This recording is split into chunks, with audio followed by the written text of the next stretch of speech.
Number 6, cross out. Number 14, cross out. And then please turn to number 12. Cross that out on your paper because you'll answer number 12 on your little half sheets that you each have in front of you. Everyone will turn in a number 12. Okay? They are different questions than what's in your packet. Alright? Number 12 must be completed by tomorrow and turned in to me. When you complete number 12, don't wait to turn it in with your packet, just put it in the bin. Okay?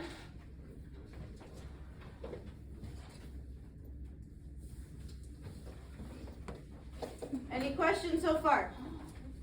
All right, please turn it over to the back, the summarizing questions. For numbers 1 and 2, I'm looking for a list. Mark that however you want to remember it. I'm looking for lists. Do not give me a paragraph. I need you to list out why people like imperialism, and then I want you to list out why people don't. Please do not touch the dice. Number 3 will be a paragraph. Okay. We are going to do number 15 together. So 15 is on the very back of your paper. You should already be there since we're on the summarizing already. All right. So this station is about the effects of imperialism on colonized people. This is Sun Yat-sen. He's a Chinese revolutionary and political leader. He was very against imperialism. He says, quote, they, who are they? So we're talking about anti-imperialists. Who are they referring to? The imperialistic power, right? Whoever's taking over them, right? They treat nations as the silkworm farmer treats his worms. As long as they produce silk, he cares for them well. When they stop, he feeds them to the fish. Gabby, what can we infer from that?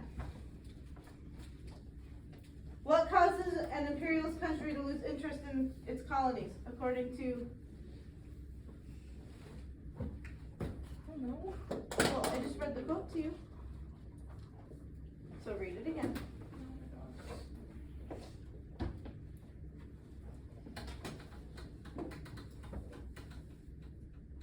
So what causes a big country to lose interest in the country that it's colonizing? So the farmer loses interest in the worms when they stop producing silk. How would? So what happens if a big country loses interest in this colony? What normally happens? Can you ask somebody else? Just think about it. Come on. If a farmer gets rid of its worms when it stops producing silk, why would a big country get rid of its little country? When it stops doing what? Producing its goods, making them money, right? Victoria, what do you think? For number 1, what causes an imperialist country to lose its colony, to get rid of its colonies, to lose interest?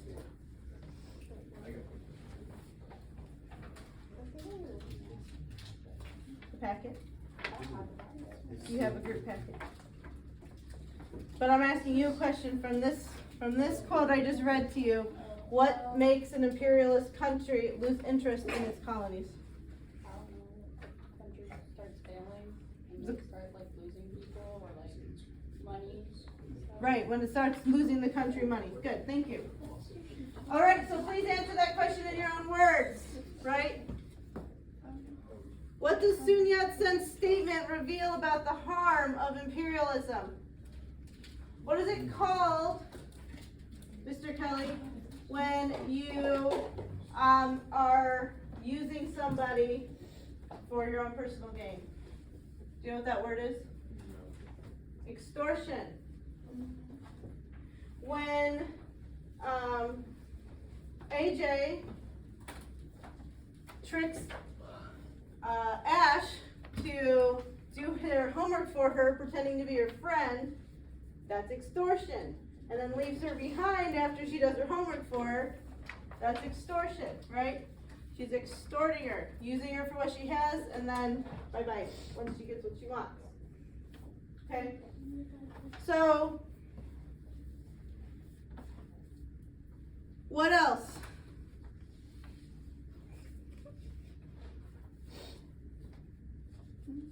This becomes an ethical battle because the U.S. often runs like a business, right? Once something stops producing money, it becomes very difficult to keep putting money into it, right? A modern day example would be the issues in Ukraine right now, right? The United States has been pumping money and aid into Ukraine, but we're really not getting too much from them back, right? We don't want Russia to gain more territories, sure, but $4 billion is a lot of money that could go to people over here. It becomes a tightrope walk on helping people and running your business, which is America, right? If I own a bunch of businesses and one of them's not making money, I'm going to sell it. I'm going to shut it down. I'm not going to put money into something that's not going to benefit me and my workers. But when you start thinking about countries as businesses, you start to forget about the individuals within those businesses, and that's where the problems with imperialism come, right? Imperialism runs things like a business when it's dealing with the lives of millions of people. Okay, please answer number 2 in your own words.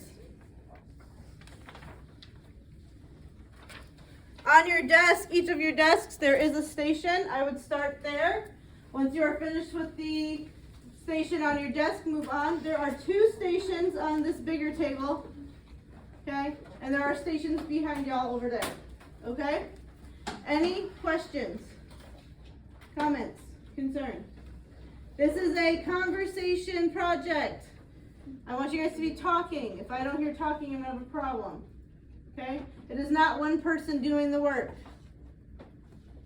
Got it? Got it? Good. Okay, go ahead.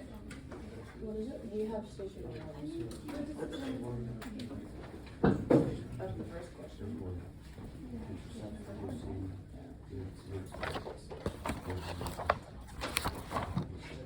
Should I read the paragraph? Oh. I mean, imperialism, okay, it says what is imperialism? Apostles and comes to power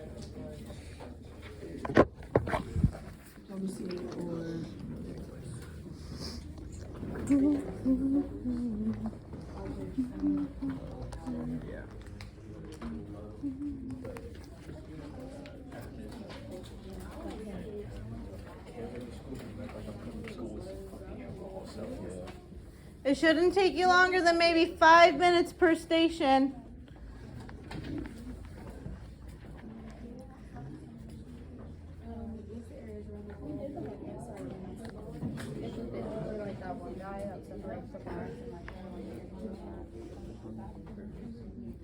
Spain, Hawaii, Cuba, Puerto Rico, Philippines, and